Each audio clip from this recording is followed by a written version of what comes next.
Amis et spectateurs du WebJam, bonjour.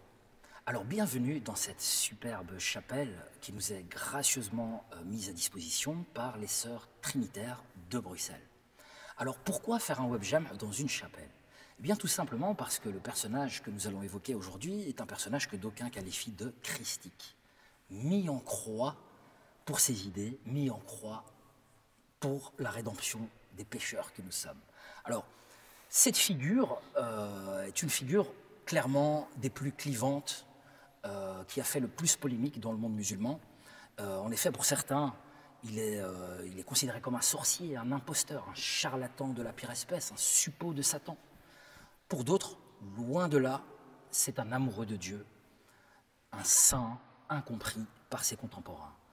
Alors, Al-Hallaj mis en croix pour avoir dit « Je suis la vérité », est-ce que c'est aussi simple? Nous allons étudier la question aujourd'hui avec quelqu'un que vous connaissez déjà, donc notre arabisant, enseignant et historien des religions, Sébastien Nekelput, mais qui aujourd'hui n'est pas seul, il est accompagné d'un spécialiste d'Ibn Arabi, Grégory Van Damme. Bonjour. Salam, bonjour. Bonjour Omar, bonjour Greg. Avant de commencer à proprement parler, à faire connaissance avec ce personnage, j'aimerais qu'on le place d'abord dans son contexte historique. Et alors, je vous propose, avant toute chose, de visionner ce petit document qui essaye, en tout cas, de placer Al-Hallaj dans son contexte. Clap, tac, tac, tac, document, tac.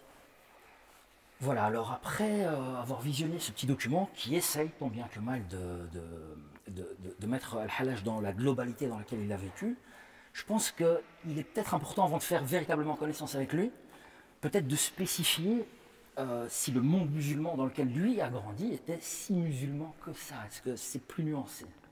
Grégory, peut-être si tu peux... C'est vrai qu'on a une image de ces lieux au Moyen-Orient ou en Irak, etc., qui correspond évidemment à l'image qu'on connaît aujourd'hui, à la culture de la civilisation musulmane qui s'est développée là-bas. Mais à son époque, et jusqu'à une époque encore avancée, on va dire, l'islam n'est pas du tout la religion majoritaire des populations. Et donc c'est assez paradoxal. Je n'ai pas de chiffres très précis en tête, mais je pense qu'à son époque, Sébastien me disait juste avant que plus ou moins 50% voilà, de la population la population de Bagdad, qui est pourtant un lieu vraiment d'islam, hein, c'est 50% de musulmans et 50% d'autres traditions. Dès qu'on sort de Bagdad, la proportion chute énormément. Et donc dans le reste de l'Irak, l'islam est minoritaire, au moins, je pense, jusqu'au 11e, 12e siècle. Et ces chiffres sont, par exemple, beaucoup plus bas encore en Égypte, où là, l'islam va être longtemps, longtemps minoritaire avant de devenir majoritaire avec la civilisation islamique qui va devenir de plus en plus hégémonique. D'accord, merci pour cette précision. Je pense que c'est très important d'avoir ça à l'esprit pour parler de Al-Hallaj et de son contexte. Donc l'islam est carrément une religion presque minoritaire dans son contexte. Oui, tout à fait. Donc il ne faut pas confondre le fait que le pouvoir politique est musulman avec le fait que les populations pratiquent l'islam. Donc il y a une administration depuis les Omeyyades, musulmane et marquée par la religion islamique, mais un grand nombre de populations pratiquent encore d'autres religions, et pas seulement en plus le christianisme et le judaïsme, mais aussi de toutes des religions du Moyen-Orient ou d'Asie aussi. On a de la présence de bouddhistes à la cour de Bagdad, on a des choses comme ça. D'accord, très intéressant. Donc je pense qu'à partir de maintenant, on a une vision globale de son contexte. On peut peut-être faire connaissance avec l'homme. Et alors, il est de tradition, quand on étudie quelqu'un d'illustre, de se poser la question, qui sont ses profs? Qui sont ses maîtres? Sébastien, est-ce que Al-Hallaj s'intègre dans une filiation spirituelle spécifique? Alors oui, effectivement. Donc, quand on regarde la vie d'Al-Hallaj, donc il est né du côté de l'Ahwaz, donc c'est à l'est de Basra, donc on est vraiment dans le sud donc, de l'Irak, dans une partie qui correspond, on dirait, à l'extrême ouest, ici, sud-ouest de l'Iran actuel. Et très jeune, après avoir, comme on l'a vu dans la petite biographie, hein, donc, appris le métier de cardeur, donc, selon plusieurs traditions. Quart d'heure de coton. Quart d'heure de coton, oui. donc effectivement. Donc, certains vont donner une autre signification à ce surnom d'Al-Hallaj. Dès l'âge de 15 ans, en fait, il va faire une rencontre qui va profondément le marquer. Il va s'engager, il va devenir novice de Sahl el-Tostari. Donc Sahl el-Tostari qui avait plus ou moins 40 ans en plus que lui, donc qui est un maître lui-même, qui vient de la région de Tustar, donc ici, qui est donc une région de l'Ahwaz. Donc région dans laquelle il s'était installé avec son père. Et pendant ces 2 années-là, selon en tout cas la connaissance qu'on peut avoir de l'œuvre de Toustali, qui nous a laissé quand même quelques ouvrages, pas énormément, mais on a entre autres un commentaire du Coran, même si ce n'est pas tous les versets qui sont commentés. Je pense qu'on peut vraiment dire que la figure de Sahl el-Tostari a vraiment marqué Al-Hallaj, pour plusieurs raisons.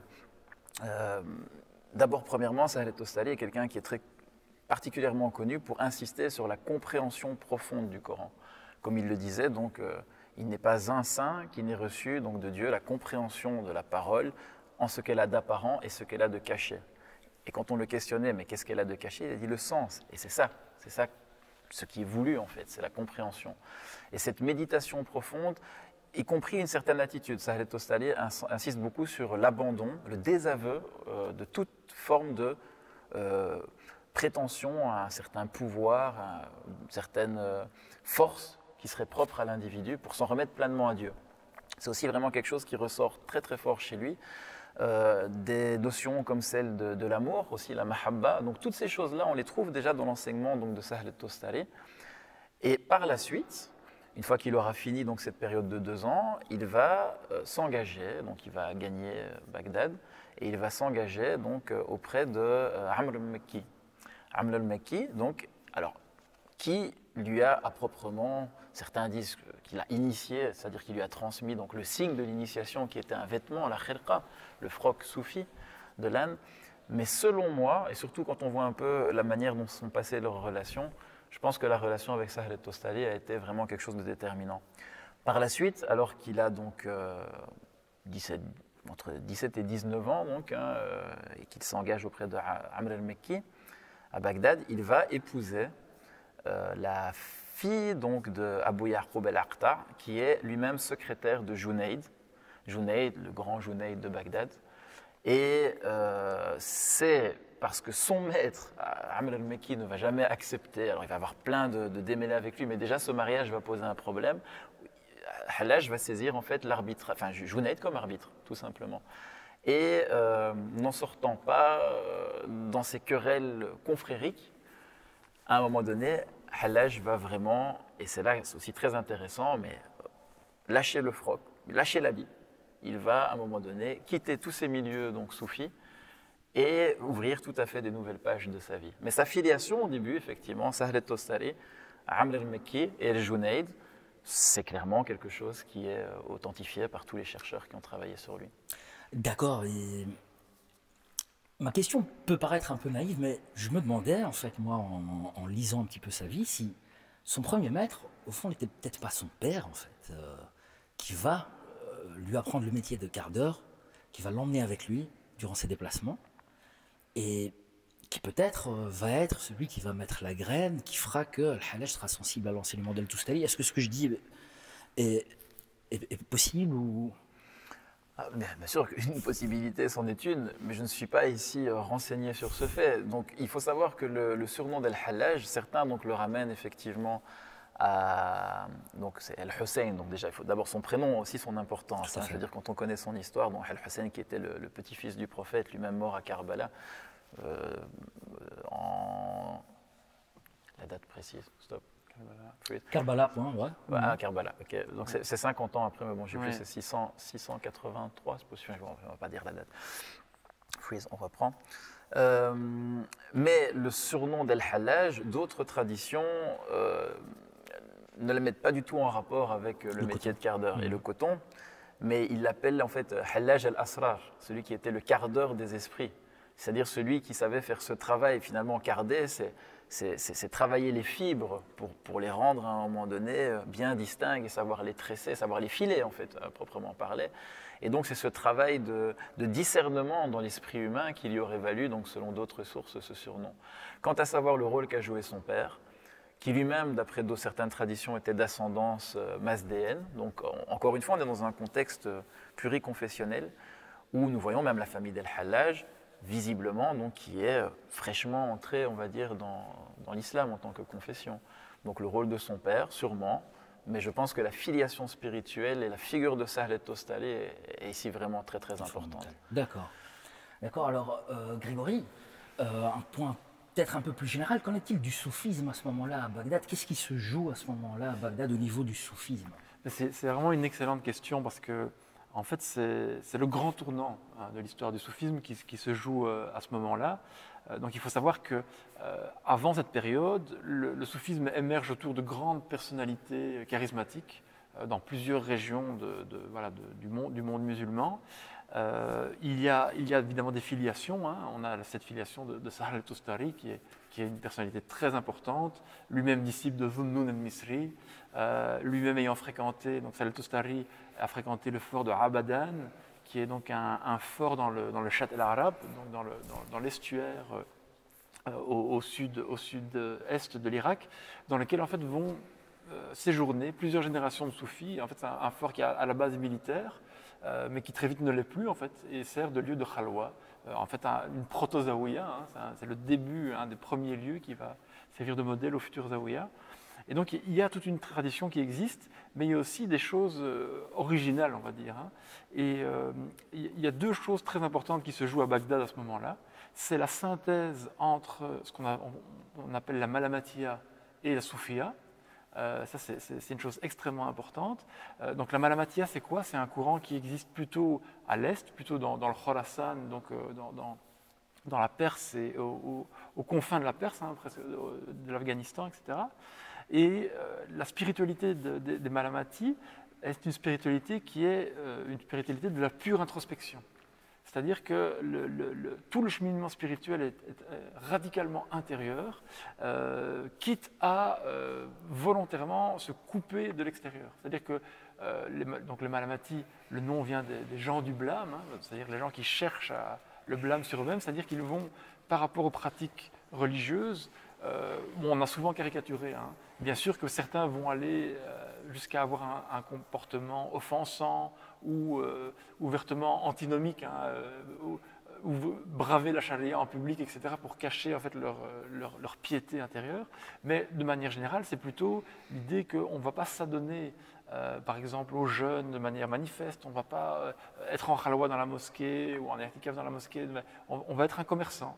On va être des gens tout à fait discrets, mais en fait, qui ont une piété, une recherche de spiritualité intérieure très forte.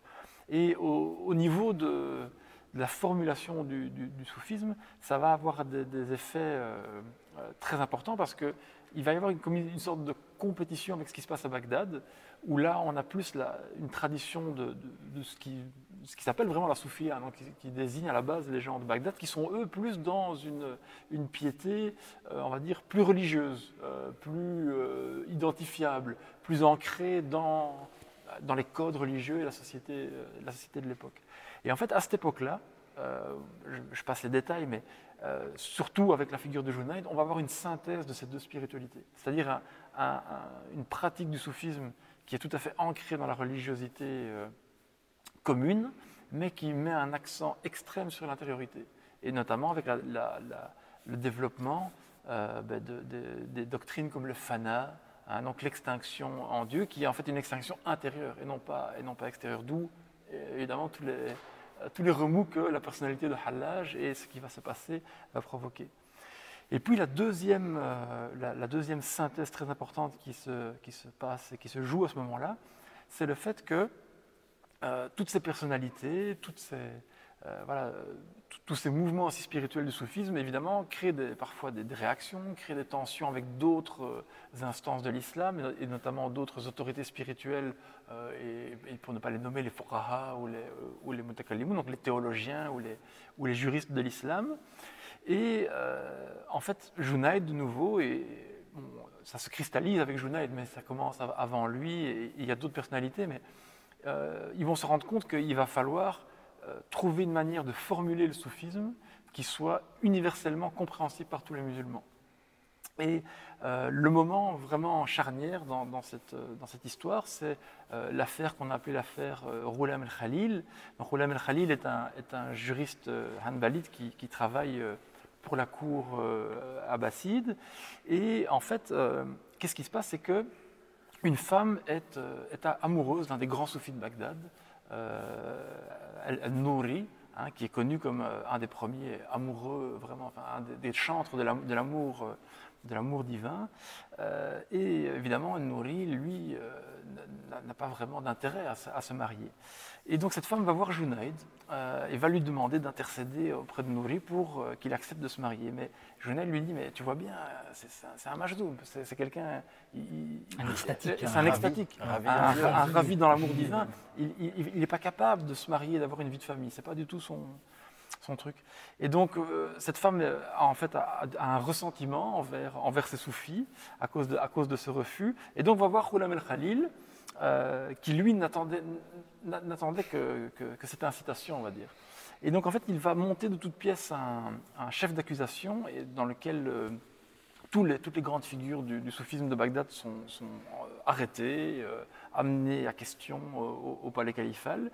Et en fait, ce qu'on leur reproche, c'est assez marrant, un des chefs d'accusation, on voit que c'est beaucoup plus ténu qu'avec El-Hallaj, c'est qu'ils utilisent le mot « ishq » pour parler de Dieu. Alors que dans le Coran, on a seulement le mot « hub », et je trouve que le mot « ishq », donc l'amour un peu passionnel, l'amour ardent, est un peu un mot déplacé pour parler de Dieu. Mais évidemment, il y a tout un tas d'autres choses, hein, on les soupçonne de tout un tas d'hérésies, etc. Et en fait, c'est au cours de ce procès que Junayd va vraiment faire une sorte de volte-face rhétorique et vraiment parler le langage des autres.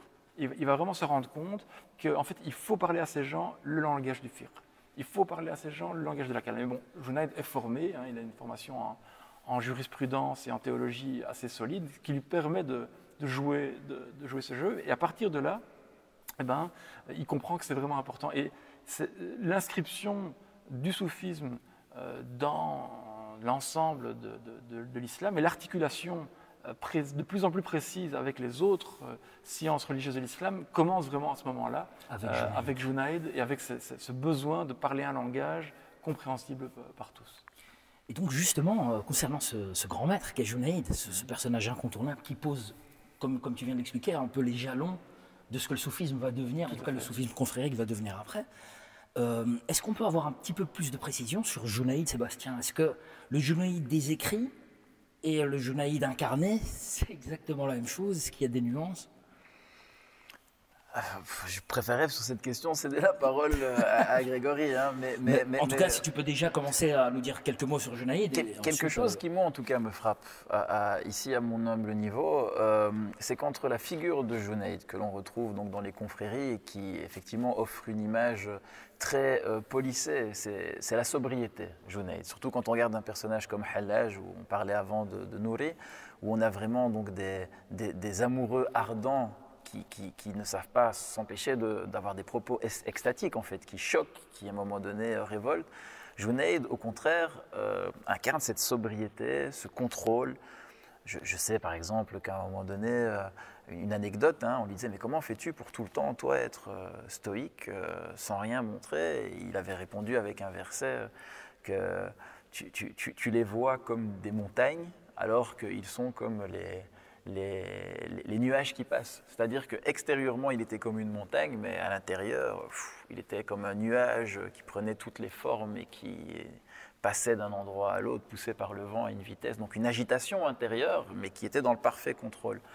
Mais quand on lit les écrits de Junayd, je dirais que ça envoie, quoi, ça claque, hein, si je puis me permettre. C'est-à-dire que c'est extrêmement concis et c'est des formules qui... formulation de phrases qui vraiment, c'est ce qu'on dirait à l'heure actuelle des punchlines, quoi. Donc j'ai envie de dire, et ça frappe. Ça frappe un enseignement aussi incisif, et à côté de ça, une figure aussi sobre. C'est encore un mystère pour moi. Et en lisant d'ailleurs un peu, en essayant de goûter un peu à sa pensée, on voit directement le lien avec d'autres personnes qui justement pourraient paraître tout à fait anticonformistes comme Hallaj. Donc il y a quelque chose effectivement de l'ordre de l'ivresse dans Junayd qui est palpable, mais ce n'est pas cette figure-là qu'on a mis en avant dans le soufisme confrérique, surtout très attaché au respect de la forme extérieure, donc légale, si je puis dire, donc de l'islam. C'est quelque chose qui me frappe. Maintenant, je ne sais pas ce que Grégory en dirait. Mais je suis entièrement d'accord avec toi et je trouve que justement ça en dit long sur le rapport qu'entretient le monde musulman, on va dire en général, avec ce patrimoine soufi. Parce qu'on sait que Junayd fait partie, par exemple, de la définition officielle de l'islam marocain, de l'islam d'État marocain. Donc Maliki pour le fiqh, Ash'arite pour la Aqidah et Junaydite pour le tasawwuf. On m'a envoyé récemment aussi des vidéos d'imams youtubeurs un peu à la mode, très marqués par un certain salafisme et qui, dans leurs propos sur le tasawwuf, n'arrêtent pas d'abonder en éloge de Junayd. C'est vraiment, ça c'est le modèle. Voilà. Le tasawwuf acceptable, c'est Junayd.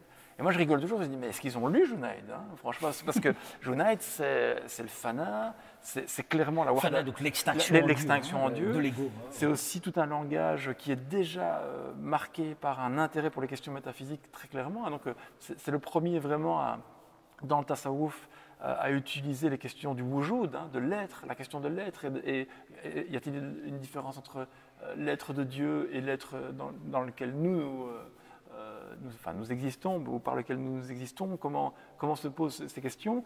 Et pour beaucoup de gens, notamment, beaucoup de spécialistes en tout cas, toute la wahdat al-wujud, ce qu'on va appeler plus tard wahdat al-wujud, et qu'on va surtout accoler à Ibn Arabi, mais se trouve déjà totalement dans les écrits de Junayd. Et donc c'est assez marrant de voir que souvent, ça dénote en fait une ignorance totale des textes, tout simplement. Donc de génération en génération, on a transmis le fait que Junayd est le modèle, il est la sobriété, il est l'équilibre, mais personne n'a été le lire par lui-même. J'ai une anecdote d'ailleurs, si vous me permettez. Donc, je parlais de Sahl al-Tostali. Ils se sont connus, donc, que ce soit Sahl al-Tostali, Junayd, Hallaj, c'est des contemporains. Donc, à des âges, on a 3 âges. Donc l'ancien, celui qui est au milieu, donc l'âge médian, Junayd, et puis Hallaj qui est le jeune. Et quand Sahl al-Tostali expliquait que tout saint avait reçu finalement de Dieu la grâce de l'interprétation de la parole en son sens apparent et caché, Junayd dit oui, il dit vrai, Sahl dit vrai. Car je me souviens que nous avions un esclave noir africain, donc, qui effectivement ne comprenait rien à l'arabe, ajami lisan, donc il ne parlait pas l'arabe. Et on lui posait des questions sur le Coran, et sur verset par verset, il répondait vraiment juste. Donc il faut s'imaginer un peu l'ambiance, où en plus on est en révolte, la révolte Zanj, dont on a parlé dans la biographie. Les Black Lives Matter de l'époque, c'est-à-dire à un moment donné, je veux dire, des révoltes d'esclaves noirs, à un moment donné, exploités dans des plantations, c'est des plantations aussi, c'est agraire. Et Junayd, c'est pas du tout, il n'est pas spécialement en train de traîner avec les doctes personnages. Ils font venir à un moment donné un sage de la plantation, il s'extasie en voyant la sagesse du personnage. Donc on voit, quand on commence à lire et rentrer là-dedans, mais c'est tout à fait une autre ambiance qu'une ambiance austère à un moment donné, de doctes personnages qui seraient en train de faire leur fatwa. Il y avait quelque chose vraiment de très vivant en fait, de très très très vivant. Et je pense que Junayd a peut-être joué un rôle d'essayer de faire des liens entre ces différents mondes, mais le ranger donc, dans le gentil soufisme bonnet due forme, là, c'est quelque chose qu'il ne faudrait pas faire. Ok, voilà. Mais alors, comment expliquer qu'un personnage comme Al-Hallaj va se séparer d'Al-Junayd? On sait que, par exemple, Al-Junayd, déjà bien avant, lui avait prédit que sa tête serait sur un gibet. Mais qu'est-ce que Hallaj nous dit? Quel est le message qu'il nous fait passer? Donc, sachant ce qu'on sait sur Al-Junayd, il se sépare de lui, à la recherche de Dieu. Donc, qu'est-ce qu'il veut nous dire par là? Est-ce qu'il y a une autre voie que celle que Junayd propose et qu'Al-Hallaj veut mettre en exergue? Une voie peut-être plus extatique, plus directe, moins peut-être doctrinale, moins dogmatique? Ou alors je suis complètement à côté de la plaque? Je ne sais pas. C'est une bonne question. Comme ça, je dirais que la grande différence, c'est une forme de radicalité spirituelle. C'est-à-dire que Junayd, c'est un grand savant, c'est un maître spirituel, mais toute sa vie, il tient une échoppe de soierie à Bagdad. Donc il est aussi ancré dans le monde. Et on voit la vie de Hallaj, comme vous l'avez bien présenté, c'est de la pérégrination, c'est des retraites athlétiques à la Mecque, c'est une autre forme d'engagement. Donc peut-être que cette conformité un peu qui pourrait paraître mondaine de Junayd, à un moment déplaît à Hallaj, et lui il veut vivre une vie de nomade et pas de sédentaire. Je ne sais pas ce que tu en penses. Eh bien oui et non. C'est-à-dire que déjà, Hallaj, ce qui est tout à fait perturbant avec lui, et ça c'est dans le récit de son propre fils, et dans le récit de plus ou moins toutes les personnes qui s'attardent un peu pour décrire leurs différentes rencontres avec le personnage, c'est ses tenues. Hallaj, on va le trouver une fois habillé comme un militaire, une autre fois habillé comme un soufi, une autre fois habillé en sari comme un indien. En brahman, à la Mecque, même à la Kaaba. Ah oui, vraiment, donc Fouta, donc il disait à un moment donné, c'est une espèce de sari, on pourrait dire, venu d'Inde. Mais Donc, on a même trouvé des poux dans parce que ça c'était la muraqqa, donc il a eu aussi cette espèce de pièce rapiécée que mettaient aussi les soufis. Donc il a eu toutes sortes de vêtements. Et il traînait avec des chiens, un scorpion même. Comme alors il y a plein d'anecdotes. d'après. Il y a plein d'anecdotes. On pourra peut-être y revenir plus tard. Mais effectivement, donc Hallaj, donc c'est déjà haut en couleur. Ben, on pourrait dire. Disons-le, hein, il y a certains récits, c'est un peu le punk à chien de l'époque, et puis à côté de ça, vous le voyez limite en dandy. C'était exactement ma question suivante. En fait, moi, j'arrive pas à le cerner. Mais c'est pour ça que peut-être. Une fois, c'est un punk à chien, une fois, il fréquente la noblesse de l'époque. Mais la cour, il est voilà. protégé par la reine-mère. Et puis, il traîne avec des scorpions. J'arrive pas à cerner Hallaj. Est-ce que vous pouvez m'aider parce que... Déjà, il faut peut-être revenir sur sa séparation avec Junayd. Donc, quand il se sépare, c'est pas juste avec Junayd. C'est-à-dire que Junayd, à ce moment-là, lui sert d'abord de médiateur entre finalement son beau-père d'un côté, donc son maître, donc Amr al-Mekki, et donc toutes ces histoires confrériques qui sont finalement très humaines, hein, donc c'est un peu les défauts malheureusement, et on va voir, hein, donc des rumeurs vont naître sur Al-Hallaj. Et ce qui est très révoltant quand on lit la vie d'Al-Hallaj, il faut le dire, ce sont des grands noms du soufisme qui parfois ont fait courir ces rumeurs. Et parfois même les gens qui admiraient aussi Hallaj. Donc, et la rumeur, c'est très important. Hein. Déjà même Socrate, en son temps, disait, voilà, mes accusateurs au tribunal, eux, je peux leur répondre. Mais la rumeur, ça, je sais rien faire. Donc c'était Aristophane qui écrivait des choses sur lui, qui se moquait. Donc les rumeurs sur Socrate, c'était compliqué. Et on va voir que Hallaj va quitter ce monde-là, va laisser tomber la khirqa. Donc voilà, imaginez-vous à l'heure actuelle, la bure en laine et compagnie, on laisse tomber. Et on dit, son fils dit lui-même, témoigne, qu'il est parti chez les gens du monde, Abna et Dunya. C'est-à-dire, en fait, Louis Massignon en parle un peu, mais chez cette espèce de caste de gens de plume, hein, donc, hein, qui étaient en fait des lettrés, des scribes, des secrétaires d'État, des gens donc, qui pratiquaient les belles lettres, qui avaient des connaissances en poésie, mais pas que ça, aussi toute une culture scientifique de l'époque, philosophie, médecine, alchimie. Et on va voir vraiment une trace de tout ce vocabulaire aussi dans la poésie d'Al-Hallaj. Donc El-Baghdadi, qui dans son histoire de Bagdad parle de Hallaj, dit qu'il avait un parler doux. Donc malgré tout ce qu'on a raconté, c'est quelqu'un aussi qui avait une éloquence, quoi, vraiment quelque chose. Et donc, avant de faire ses pérégrinations, on voit que le jeune Hallaj, en fait, va aussi traîner avec les gens du monde. Et puis après, donc, va partir son premier Hajj, où là, effectivement, le premier Hajj est quelque chose de décapant, puisqu'il reste finalement pendant une année sur l'esplanade, comme ça, donc sans bouger, sauf pour aller se purifier et pour faire les circumambulations, avec juste un peu d'eau et une galette. Il mange 4 fois dans sa galette au soir, boit 2 gorgées d'eau et laisse le reste, et reste comme ça. Qu'il vente, qu'il pleuve, qu'il neige. Voilà. Et alors, ce qui est complètement fou, c'est que ce récit-là, on l'a par Nahrajouri, qui était lui-même un grand personnage soufi, c'est documenté, hein, donc c'était quelqu'un de ce milieu-là, qui était dans les maîtres. Et c'est la même personne qui va lui donner la réputation d'être un sorcier, un serviteur des djinns. C'est hallucinant, hein, je veux dire, ce qui se passe à cette période-là, c'est quelque chose que je n'arrive même pas encore, moi, à comprendre. Comment est-ce qu'on peut en arriver à passer d'une admiration à de la pure calomnie, qui va amener finalement jusqu'à à la fin du personnage qu'on connaît. Voilà. Mais il me semble aussi que Hallaj, de par de par sa personnalité, hein, déjà et son type spirituel, on y reviendra d'ailleurs, hein, ce type Aïssaoui, mais aussi de par tous ses voyages, en fait, il est une espèce de synthèse de tout ce qui existe dans la spiritualité du soufisme à l'époque, et donc de toutes ces sciences aussi, comme dit Sébastien, ce langage alchimique, le symbolisme des lettres, hein, toute la science des lettres, aussi certaines formes de guérison, peut-être de médecine parallèle, des choses comme ça. Et donc, peut-être que pour certaines personnes habituées à des figures de dévots très cadrées religieusement, qui correspondent à une éthique et une pratique très identifiable, eh ben, Hallaj est un ovni en fait. Et, oui, il a l'air d'être un dévot en retrait spirituel devant la Kaaba, mais en même temps, il trace des diagrammes incompréhensibles avec des symboles qu'on dirait venus d'une autre langue. Il voyage en Inde. Il voyage en Inde, exactement. Et donc il revient, j'imagine, avec des savoirs. Exactement.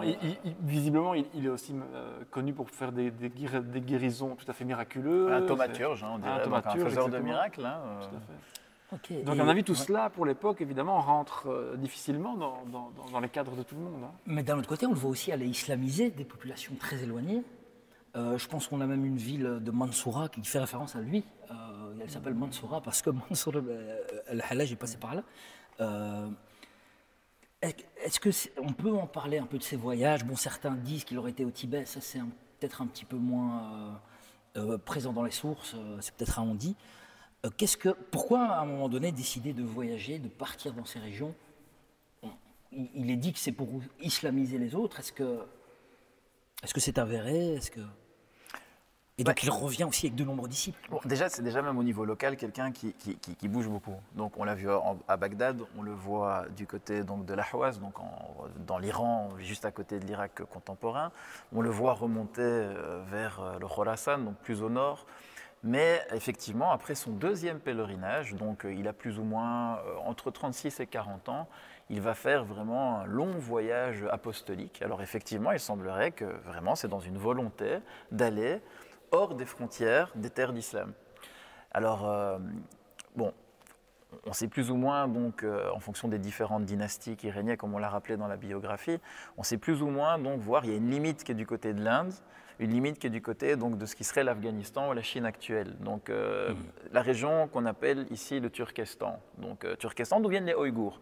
Et d'après les sources, effectivement, Hallaj serait peut-être la personne qui, effectivement, fut le premier à rentrer et à faire, à un moment donné, des convertis, si on peut dire, des prosélytes ouïghours, qui étaient à l'époque, d'après en tout cas, alors il faudrait voir à quoi ça renvoie, hein, mais oui, mais sinon on parle de manichéens dans cette région-là. Donc il faut voir si c'est les manichéens de Mani ou si c'est une forme de dualisme autre.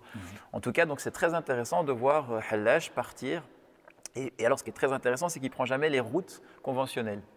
Donc c'est aussi quelque chose qui a participé à sa réputation, c'est qu'il va dans toutes des terres et plus on s'éloigne, plus, c'est souvent dans l'Antiquité et dans le Moyen-Âge, c'est souvent le cas, dès qu'on va vers les frontières, c'est là où on trouve un peu tous les hérétiques qui essayent un peu donc, de vivre leur foi un peu tranquille sans avoir trop de pression. Donc il va rencontrer toute forme d'islam qui était tout à fait vivant à l'heure actuelle, qui était tout à fait vivante à ce moment-là, donc dans les branches chiites, par exemple, ismaéliennes, karmates, zéidites. Et donc, il va remonter tout cela, repasser à un moment donné, donc il va passer par l'Inde, remonter par le Khorasan, repartir à un moment donné du côté de la Transoxiane, donc du côté, à l'heure actuelle, on dirait de Ouzbékistan, toutes ces régions-là. Et alors là, après, il va aller jusqu'au pays, donc Turkestan, ouïghour, et il va descendre même jusqu'à certaines régions qui sont à la limite, effectivement, de ce qu'on appelait le Tibet, donc à ce moment-là. D'accord. Donc, effectivement. D'accord. Et alors, Grégory, est-ce qu'on peut parler d'Al-Hallaj comme maître spirituel? Est-ce qu'il y a une école hallajienne? Est-ce qu'il a des disciples qui ont...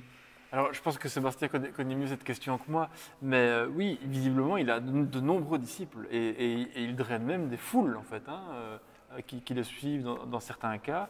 Alors, dans certains textes, on a parlé plus tard d'une halajia, comme s'il y avait une tarika, mais je pense que ça ne correspond pas à quelque chose de tout à fait formel. On trouve ça chez Hojwiri. Et c'est plutôt une typification spirituelle. Al-Hujwiri, justement, dans son traité Kashf el-Mahjoub, propose des types de soufisme qui sont un peu les proto-tariqas, en fait. C'est très intéressant. Et donc voilà, je pense que cette étiquette-là correspond plutôt à une tendance de ceux qui ont été influencés par Hallaj, qui l'ont peut-être beaucoup plus cité que d'autres.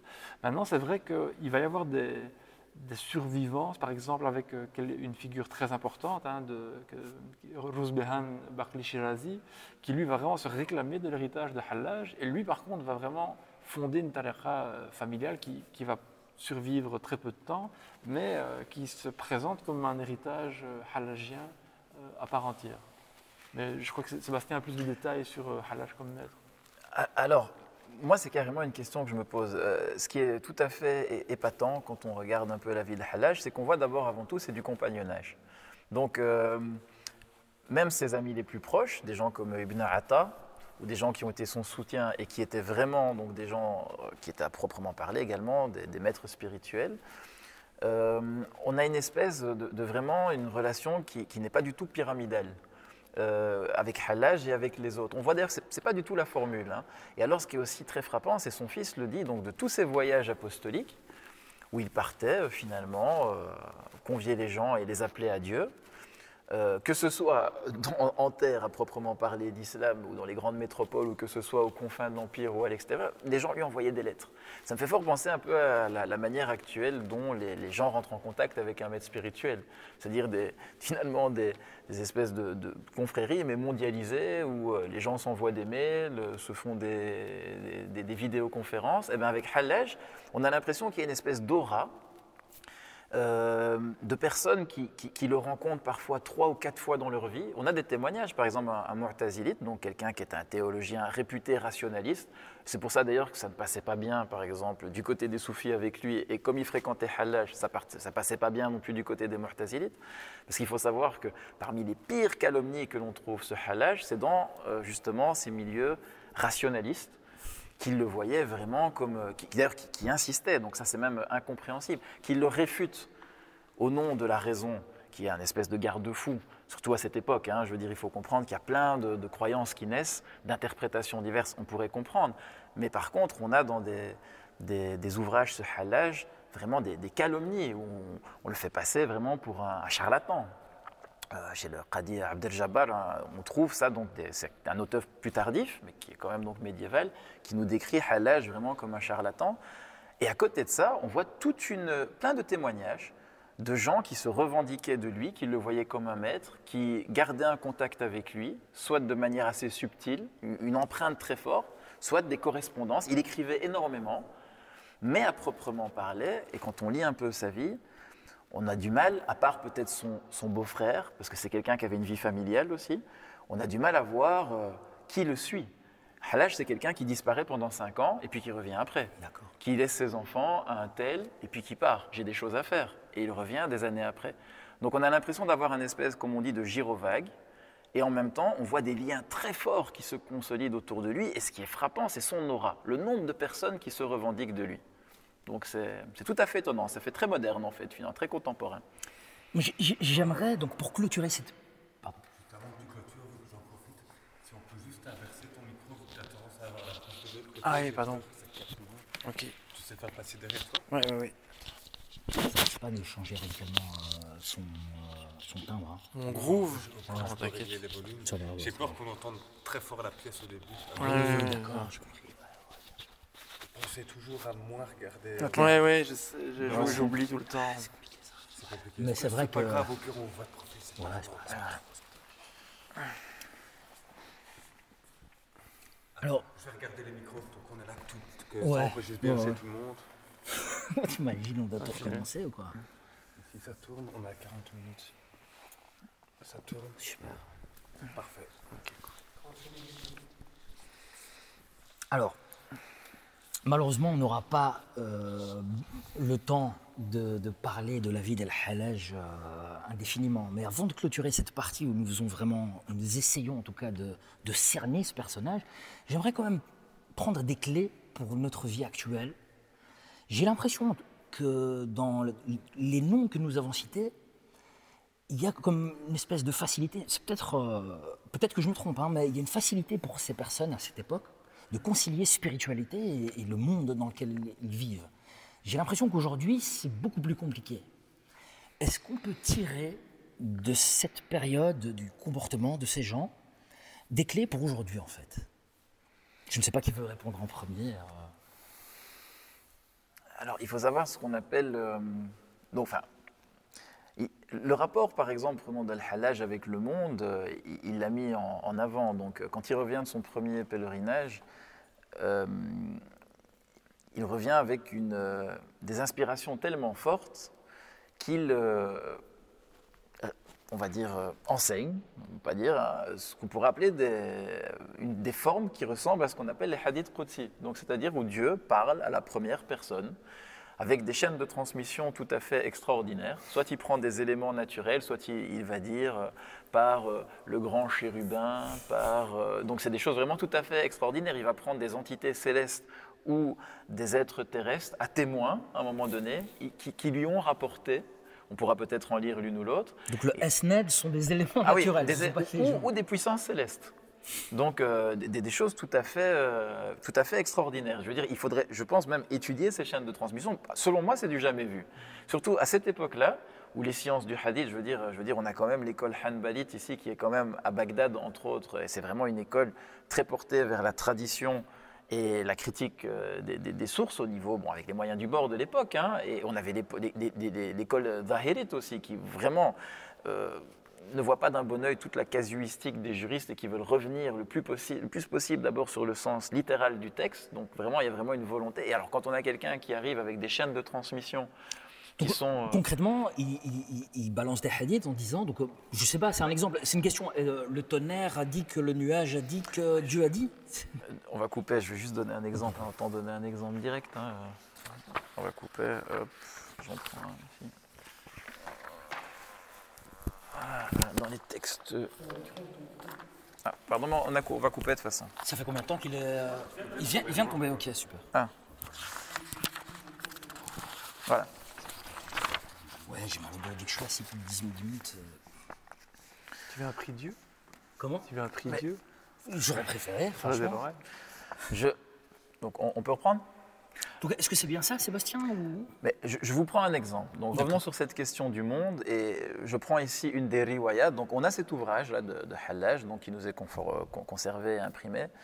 Donc, il nous dit, donc, la chaîne de transmission, je veux dire, c'est du jamais vu hein, pour moi. Et la foi reconnue, donc, el-iman el-ma'rouf, nous a rapporté de la certitude existante, el-yaqin el-mawjoud, de la science éternelle, qui nous a rapporté donc de la science éternelle, el-ilm el-qadim, que Dieu, à lui la gloire et la majesté, mit sa créature à l'épreuve par ce bas monde. Celui qui y renoncera, sur lui, puissance recevra, et d'immondes semblables au paradis obtiendra. Donc on a vraiment donc l'idée, donc déjà premièrement ici par rapport à la question du monde, Hallaj peut être très facile à fréquenter les gens du monde, mais la première chose qui revient dans son enseignement, c'est il ne faut absolument pas, si on veut fréquenter les gens du monde, avoir la moindre attache avec ce monde. C'est-à-dire, on va chercher des âmes. On va à un moment donné appeler justement les personnes à Dieu. Donc c'est vraiment donc, sa manière. Et appeler à Dieu, ce n'est pas appeler à la religion. Hein. Donc il faut bien comprendre que vraiment, donc Hallaj, c'est avant tout vider, c'est-à-dire effacer toute forme d'attributs conditionnés humains pour réellement pouvoir avoir le divin qui s'affirme en nous. Et donc, effectivement, Hallaj n'attache pas plus avec les milieux religieux qu'avec les milieux du monde. Comme dirait Jésus lui-même dans les évangiles, je ne suis pas venu pour les bien portants, mais pour les malades. Et donc, partout où il y avait des gens ou une certaine souffrance, il y allait sans jamais, à un moment donné, et on le voit dans sa vie, hein, penser ce qu'on allait dire de lui. Donc, c'est vraiment, à un moment donné, un détachement total par rapport à l'image que les gens avaient de lui. Alors à notre époque, c'est quelque chose qui peut franchement très fort questionner, tant dans les milieux religieux que de manière générale et globale, avec l'importance, le monde du selfie hein, dans lequel nous sommes aujourd'hui, où le paraître est extrêmement important. La vie de Hallaj, c'est vraiment une vie de quelqu'un qui ne se soucie absolument pas de son paraître, quoi. Mais c'est dans ce sens-là qu'il va vers le monde. Donc il ne faudrait pas penser que c'est par attrait pour le monde. Donc, Voilà, c'est en tout cas moi ce que je peux saisir quand je regarde un peu son œuvre. Ce que je trouve frappant dans cet exemple des riwayat, c'est que Hallaj joue avec les codes. Comme l'a bien dit Sébastien, c'est une époque où justement toutes les sciences religieuses sont en pleine période de formation en fait. Vraiment tout commence à se codifier, il commence à y avoir les premiers manuels, etc. Et lui va jouer en fait avec un code enfin jouer au sens noble du terme. Pas des termes techniques, un haddathana. Exactement, donc il joue avec tous ces termes techniques, toutes ces catégories, et va venir proposer autre chose qui en fait cadre, mais ne cadre pas du tout, ou en fait rentre dans le cadre pour le faire éclater. Et donc pour moi c'est intéressant d'articuler ça avec justement Junaid, qui lui va être celui va être la personne qui va essayer d'apprendre les codes des autres et d'essayer de parler les codes des autres. Et donc, en fait, de jouer avec les codes d'une autre manière. Tous les deux jouent avec les codes, en fait. Mais clairement, Hallaj a un jeu très vivant, on va dire, vraiment très enfantin, aussi très taquin. Il va appuyer là où ça fait hurler. Voilà, je veux dire, commencer à venir avec des formes de hadith où le contenu est irréprochable et où on ne pourrait pas dire que ce ne sont pas des témoins fiables. Je veux dire, à un moment donné... Voilà, je pense qu'il y a un message à travers cette manière de procéder. Il parle de la foi, de la certitude qu'ils lui ont dit de Dieu. Je veux dire, c'est inattaquable. Mais on voit à quel point, à une époque où on a vraiment codifié, j'ai envie de dire, dans toutes les sociétés, il y a des paradigmes scientifiques qui sont des espèces de conventions, parce qu'à l'heure actuelle, voilà, la connaissance les a validées, les a éprouvées.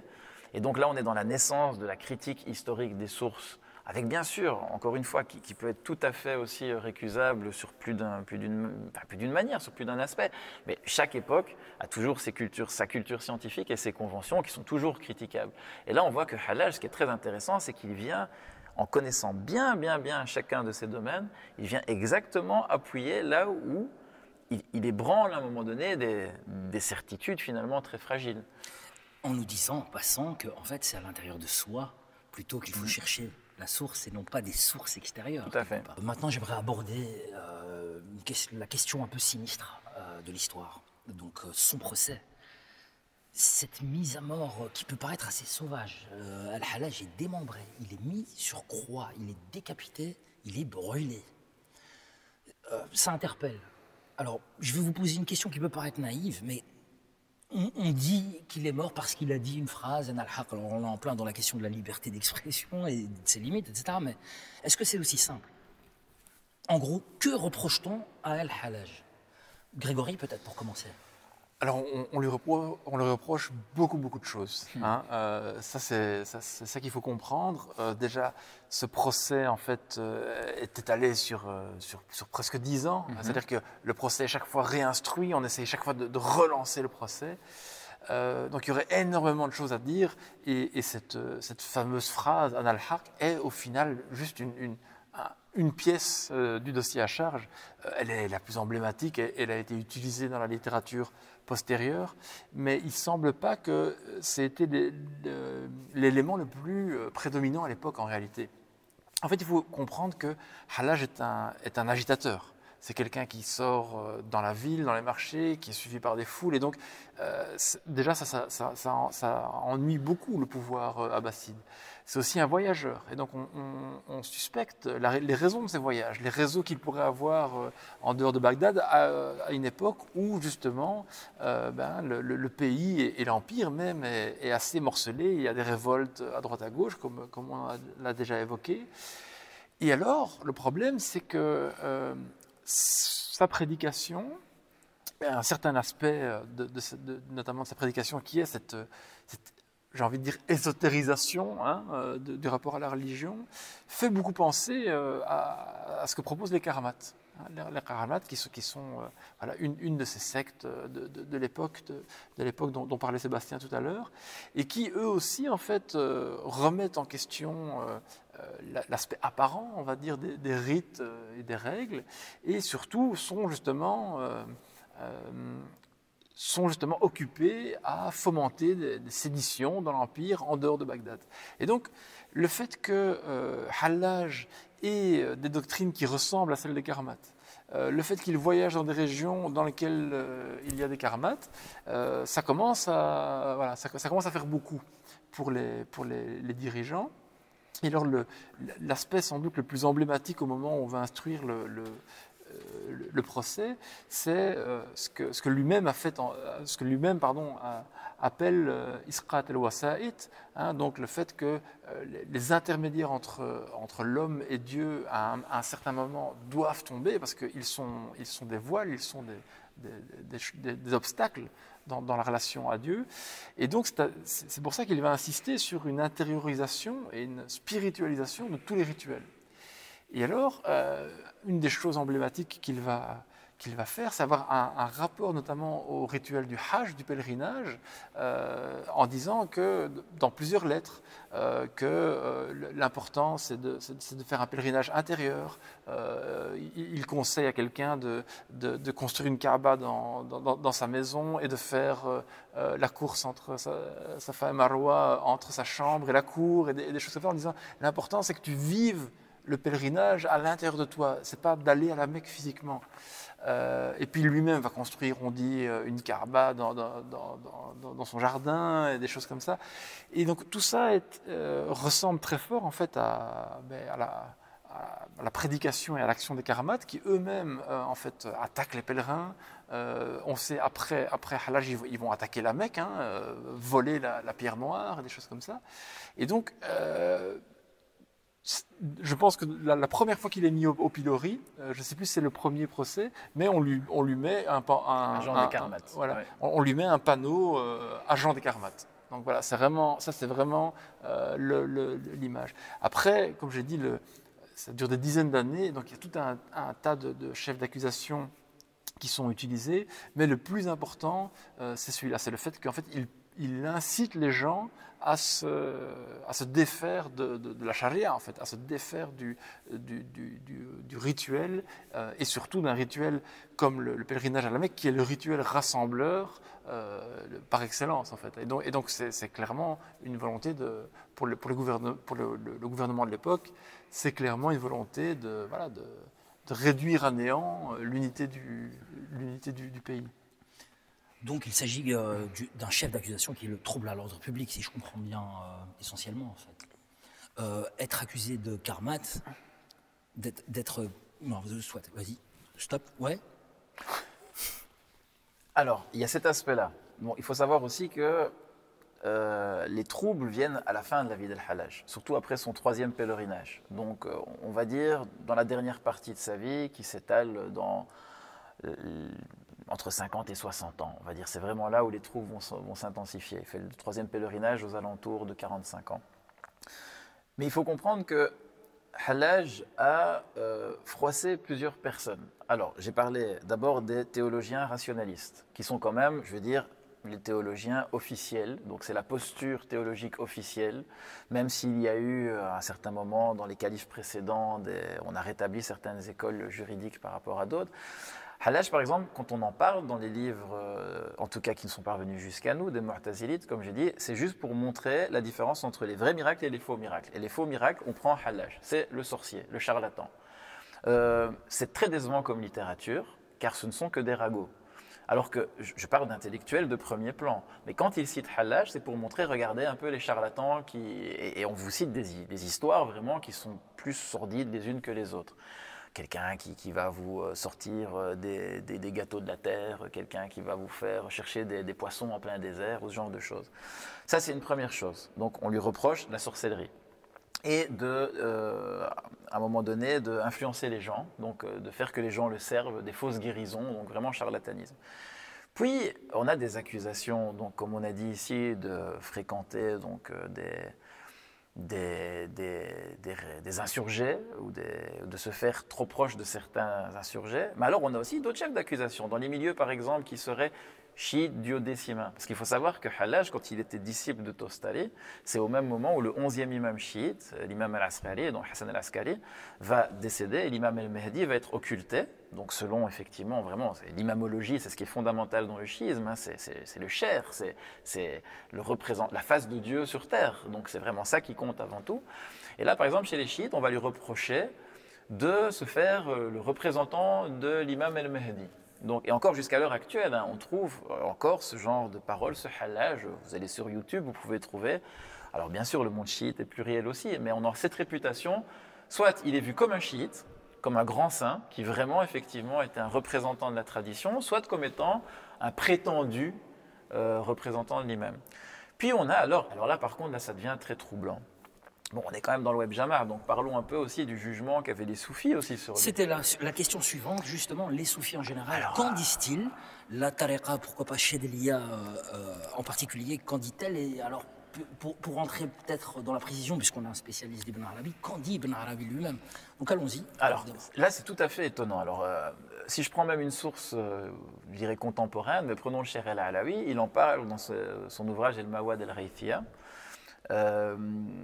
Alors c'est tout à fait étonnant. Il cite en fait en grande partie, il cite un peu Ibn Khaldoun et puis donc le grand historien, et il cite également une source assez ancienne, El-Is ibn Abd salam, qui lui-même était finalement contemporain de Chadili. Donc on est vraiment dans les premiers disciples de la génération de la Chadiliya. Et alors qu'est-ce qu'il reproche à Hallaj? En gros, c'est de ne pas avoir caché le secret, d'avoir divulgué le secret. La discipline de l'arcane. D'avoir trahi ou enfreint la discipline de l'arcane. Alors c'est très étonnant. Quand on lit ces récits, et c'est vraiment très étonnant. J'avoue qu'il y a certaines choses qui me laissent perplexe. Alors l'idée, c'est que Hallaj déjà dit « il faut me tuer ». Donc lui-même est d'accord avec ce jugement social. Ça serait d'ailleurs le jugement sur lui-même. Il témoignerait contre lui-même. Et alors ses compagnons lui disent « mais enfin non, tu jeûnes, tu pries, tu te tournes vers la qibla ». Ça n'a rien à voir, ça n'a rien à voir, vous n'avez rien compris. Vous devez me tuer, et comme ça vous le ferez par zèle de la religion, vous serez tranquille, et moi je serai martyr. Donc en ce sens, il les rachète. Ah oui, oui, donc on a vraiment l'idée de... Par leur meurtre, c'est ça. Ils se rachètent eux-mêmes. C'est-à-dire vraiment un acte de rédemption. Quoi. Donc ça, comme on l'a dit, c'est très... D'ailleurs c'est ça qui a fasciné Louis Massignon et d'autres chercheurs, cet aspect très christique à un moment donné d'un sacrifice volontaire pour la réconciliation de tous. Mais alors ce qui est tout à fait étonnant, c'est que malgré qu'il ait fait cela, il est vu comme un grand maître. Alors l'image, c'est un peu la personne qui était tellement... Enfin, même Cheikh el-Alawi, il dit ça, donc un très beau poème, il dit on m'a donné à boire et on m'a dit ne chante pas. Donc c'est ce qu'il dit en fin de ce passage-là. Il dit mais même si la montagne là, on lui avait donné à boire ce qu'on m'a donné à boire, elle-même elle chanterait. C'est-à-dire comme s'il y avait une volonté divine de lui avoir montré des choses, d'ailleurs c'est ce que Hallaj va dire, mais Seigneur, si tu leur avais montré ce que moi-même j'ai vu, mais eux-mêmes, ils ne sauraient pas faire ce qu'ils font là maintenant, et vice-versa. Donc ça, c'est vraiment quelque chose qui est très perturbant, et c'est de voir que des gens comme Junayd et Shibli, qui sont des grands noms à un moment donné du soufisme, eux-mêmes, selon entre autres Ibn Khaldoun, ont acquiescé en disant « oui, il faut le tuer ». Mais à côté de ça, on a Al-Mursi, donc, qui est le second maître dans la voie de la Chadiliya, qui lui dit « je reproche deux choses aux fuqaha », donc aux jurisconsuls. La première, c'est le meurtre d'Al-Hallaj, parce que tout ce qu'il a dit pouvait être interprété, il ne méritait pas d'être tué. Et à côté de ça, le fait de dire que Al-Khidr, donc, qui est finalement l'initiateur, qui représente ce pôle ésotérique de la voie, l'immortel, sans généalogie, qu'il est mort. Mais alors, il revient sur cette notion que Hallaj, en fait, n'a absolument rien dit qui méritait à un moment donné une peine, à un moment donné, capitale. Et c'est très intéressant de voir que dans la Chadiliya même, visiblement, ils ne sont pas tous exactement du même avis, ou s'ils sont du même avis, ils ne sont pas du même avis sur la manière dont il faut pénaliser cette transgression, à un moment donné, cette divulgation de Hallaj. Oui, si tu peux apporter plus de précision. Ben, en fait, déjà du vivant de Hallaj, on voit que ce rapport à sa personnalité, à sa prédication est assez ambivalent, et c'est ça qui est très intéressant. On voit que, comme on l'a dit plusieurs fois, les Mu'tazilites, donc les rationalistes qui représentent souvent aujourd'hui un peu un passé doré et lumineux de l'islam, sont ceux qui vont appuyer pour qu'on le condamne, et en tout cas vont vraiment le rouler dans la boue dans leurs écrits. Et d'un autre côté, il est soutenu par plusieurs grandes figures du hanbalisme de l'époque. Il est même soutenu par des révoltes populaires hanbalites, dont certaines vont être des causes aggravantes de son procès d'ailleurs, parce que ça va aggraver le moment du procès. On va dire, vous voyez bien qu'il faut le tuer parce qu'il rend les foules complètement folles. Mais donc ces hanbalites qu'aujourd'hui on présente comme l'islam rigoriste, l'islam antispirituel, le proto-wahhabisme et tout, eux ils sont là pour défendre Hallaj. Et les Mu'tazilites qui seraient le proto-islam des Lumières, eux ils sont là pour le tuer. Donc ça montre bien à quel point c'est une figure extrêmement ambivalente et qui non seulement est clivante, comme tu le disais dans ton introduction, mais qui révèle certaines choses. Et donc qui va révéler la noirceur des uns et va révéler peut-être la capacité à reconnaître de la spiritualité dans des cas extrêmes chez les autres. Et cette ambivalence, en fait, on la retrouve très fort dans la façon dont Ibn Arabi va traiter le Hallaj. Ce qui est particulièrement intéressant, c'est que Ibn Arabi est un peu l'autre paria. On a un paria qui est vu comme une figure flamboyante, une personnalité, etc., qui est un paria à cause de sa manière d'être. Ibn Arabi est plus vu comme un intellectuel, un auteur, un écrivain qui a laissé des centaines d'ouvrages. Un savant fou, exactement, un savant. Lui, c'est vraiment le savant fou. Et donc, c'est le paria intellectuel, quoi. Et donc c'est intéressant de voir comment Ibn Arabi voit le Hallaj. Et en fait, il le voit de manière très ambivalente. On sait qu'il a rédigé un ouvrage de commentaires des paroles de Hallaj qui malheureusement nous est perdu aujourd'hui. Mais dans ces ouvrages, dans les ouvrages qu'on a d'Ibn Arabi, la figure de Hallaj est une figure limite pour lui. C'est-à-dire qu'elle n'est pas une figure clivante en disant « oui, non, ça c'est trop ». Au contraire, il dit « ah, là on voit de la limitation ». C'est très intéressant. Pour lui, Hallaj est une forme de limitation. Pourquoi ? Parce que pour Ibn Arabi, cette espèce d'ivresse que représente Al-Hallaj n'est pas une forme de perfection. La perfection, c'est la sobriété. Pourquoi ? Parce que pour Ibn Arabi, pour Ibn Arabi, la véritable sobriété ne peut venir qu'après l'ivresse. Tant qu'on n'a pas connu l'ivresse, on n'est pas sobre. On n'a juste jamais connu l'ivresse. Par contre, lorsqu'on a connu l'ivresse et qu'on en est revenu, là, on est sobre. Et donc, c'est la fameuse dichotomie classique entre le fana et le baqa, l'annihilation et la subsistance par Dieu. Et Ibn Arabi va dire l'annihilation, ça concerne quelque chose de transitoire. Il y a quelque chose qui doit s'annihiler. Ton état éternel, c'est-à-dire être comme tu étais lorsque tu n'étais rien, selon les paroles prophétiques et selon les adages des anciens soufis, c'est la subsistance. En fait, ton état de servitude, de créature, il est égal dans l'éternité. Et ça, c'est le baqa, ça, c'est la subsistance. Le fana, ça ne peut être qu'une éruption. Et il va, par exemple, avoir même des formulations assez étonnantes. Il va dire que les shatahat, donc ces paroles comme an-al-haq, ces paroles que disent les soufis de manière tout à fait extatique. L'élocution théopathique. Sous l'emprise de Dieu, les gens parlent. Exactement, comme dirait Massignon. Ibn Arabi va dire dans les futuhat, ce sont des médicaments laxatifs.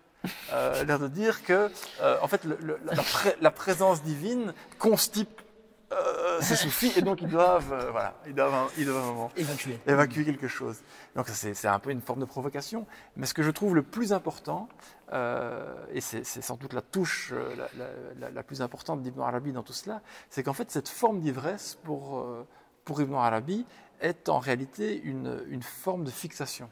C'est-à-dire que la sobriété est la seule vraie ivresse. Pourquoi ? Parce que il va dire la réalité, c'est pas ana al-haq. Parce que tu sais très bien que si tu dis ana, que tu es toi-même, en fait, il y a une ambivalence là. Et il va dire la réalité, c'est ana al-haq, anta al-haq, ma ramaita idha ramaita, lakin Allah rama. Donc le verset coranique, tu n'as pas jeté lorsque tu as jeté, mais en fait c'est Dieu qui a jeté. Donc en fait on ne sait plus. On ne sait plus qui a jeté, qui n'a pas jeté, si c'est Dieu qui jette, si c'est le prophète qui jette. Ça c'est la vraie ivresse de la sobriété. Dire an al-haq, c'est être beaucoup trop pétri de certitude en fait. C'est marquer un aspect et pas marquer l'autre. Donc il faut toujours chez Ibn Arabi marquer l'équilibre, la danse de l'équilibre entre la transcendance et l'immanence, entre l'éternel et le contingent. Il faut toujours être dans cette, voilà, dans cette agilité. Et ce que l'ivresse va amener, c'est de forcer un trait ou l'autre. Et donc pour lui, ça c'est forcément imparfait. Et donc il va toujours dire, voilà, la figure de Hallaj, c'est une figure qui est malheureusement imparfaite. C'est du lourd, hein. C'est du lourd. Ibn Arabi, c'est du lourd.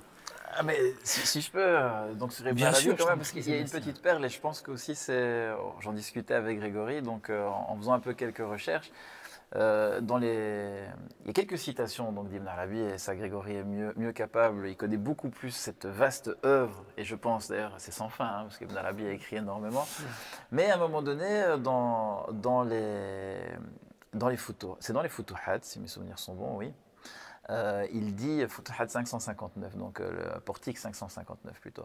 Il dit cette phrase, il dit oui, la largeur du monde est dans sa naturalité, si on peut dire, donc tabi'atihi, donc dans sa condition naturelle, sa physique, on dirait en termes grecs, tandis que sa verticalité est dans l'esprit et la loi. Donc en fait, et il dit, et cette parole-là, je le tiens du livre Kitab Al-Sayhur wa Al-Dayhur de Al-Hallaj ibn Mansour. Alors ce livre-là, déjà introuvable, hein, donc, sauf, en fait, on sait qu'il a existé, même si on n'a plus cette citation là-dedans, parce qu'on l'a retrouvé dans la Guéniza du Caire.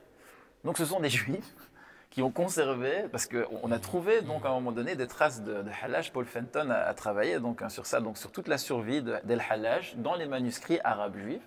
Et on voit que El Hallaj, donc que ce soit ses poèmes ou que ce soit ses doctrines, ont été transmises même en dehors donc, de l'islam. Et alors ce qui est complètement fou, c'est que c'est le symbolisme de la croix. Et un symbolisme de la croix ici où on a une irruption de verticalité qui est spirituelle, mais aussi la loi. Et ça c'est très christique par exemple. C'est-à-dire qu'à la fois, si on relit Saint Paul, je veux dire, c'est très clair. Donc, ce n'est pas la loi ici qui va sauver l'homme, mais c'est à un moment donné l'esprit donc de la loi, l'esprit qui apporte la paix et la vie. Et donc, on a vraiment l'idée, si on sait se symboliser à un moment donné une croix, que cette verticalité qui rencontre le plan naturel, terrestre, si on pourrait dire de manière simple, c'est ce qui va finalement unifier chaque chose. Donc la manière dont voit le Hallaj la loi, ça doit être quelque chose qui unifie, jamais quelque chose qui sépare. Et quand on regarde sa vie, ce n'est qu'un témoignage, à un moment donné, de volonté de rassembler des personnes qui souvent se détestent, ne se fréquentent pas, ont tous des angles, des points de vue, on va dire, exclusifs les uns des autres, qui a priori donc, sont vraiment diamétralement opposés. Et c'est d'ailleurs ce qu'il va dire à un de ses disciples, hein, le Mu'tazilite Khanad, lors de leur troisième rencontre, si mes souvenirs sont bons, il lui dit, écoute, je vais t'emmener chez des gens, tu les supporteras pas, eux ne te supporteront pas, mais la rencontre est nécessaire. Ça, c'est le Hallaj. Donc c'est à la fois, il clive, mais à la fois, il unit aussi Exactement. ce qui est opposé. Et il est prêt à prendre sur lui toute la haine du monde, pourvu que les gens, à un moment donné, se rencontrent dans cette spiritualité qui doit demeurer pure et intacte.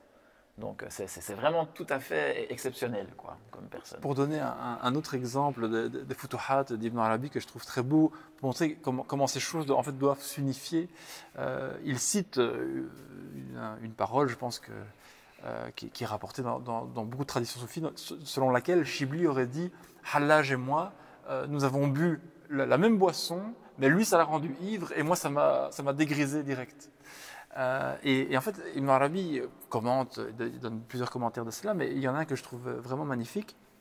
Il dit en fait l'ivresse, c'est comme lorsque le ciel se charge de nuages, hein, tournoie, et puis en fait il pleut, ça humidifie la réalité, hein, ça c'est vraiment l'ivresse. Hein. Il dit la sobriété, c'est lorsque tous ces nuages se dissipent, que le soleil se lève, que les choses s'assèchent, hein, parce que c'est la sobriété, ça devient plus sec. Mais par contre, en fait, qu'est-ce que ça provoque après la pluie, cette chaleur, cette sécheresse, ça fait sortir toutes les plantes et toutes les germes qui étaient dans la terre. Et donc on voit qu'en fait, ces deux aspects d'ivresse et de sobriété ne sont pas deux voies qui se repoussent, antinomiques exactement. Ce sont deux aspects absolument nécessaires l'un pour l'autre pour féconder et donner lieu aux fleurs de la réalité. Merci beaucoup, c'est très très intéressant cet entretien. Partie 4. Alors, sans transition, donc, tu évoquais la croix, Sébastien. Je pense que c'est l'occasion de se saisir de cette histoire pour voir s'il y a un aspect de dialogue interreligieux possible. Mais avant toute chose, j'aimerais que, je ne l'ai pas beaucoup évoqué dans la biographie, que tu nous parles un peu du monde chrétien tel qu'il était à l'époque. Qu'est-ce qui se passe au même moment dans la chrétienté? Alors c'est une époque sous bien des aspects qui est assez sombre. Donc on a eu l'occasion de parler de la chevalerie, souviens-toi, dans un web Jamar précédent, mais là c'est la période qui est juste antérieure. C'est la période, si on parle de la chrétienté occidentale, nos régions, hein, pour faire simple, donc ici France, Belgique, Allemagne, donc on a un empire carolingien qui est sur sa fin. Et on a de sérieuses guerres de pouvoir et on a un pouvoir temporel qui tend de plus en plus à imposer ses lois à l'Église, avec une Église qui essaye tant bien que mal de calmer la brutalité des seigneurs. Tout ça dans un contexte d'invasion normande, d'invasion viking et de schisme, donc de discussion théologique qui menace à tout moment, c'est l'époque à Byzance du fameux évêque et grand savant érudit, un théologien Photius, qu'on trouve donc également donc en langue latine, où on se dispute sur la question du Saint-Esprit.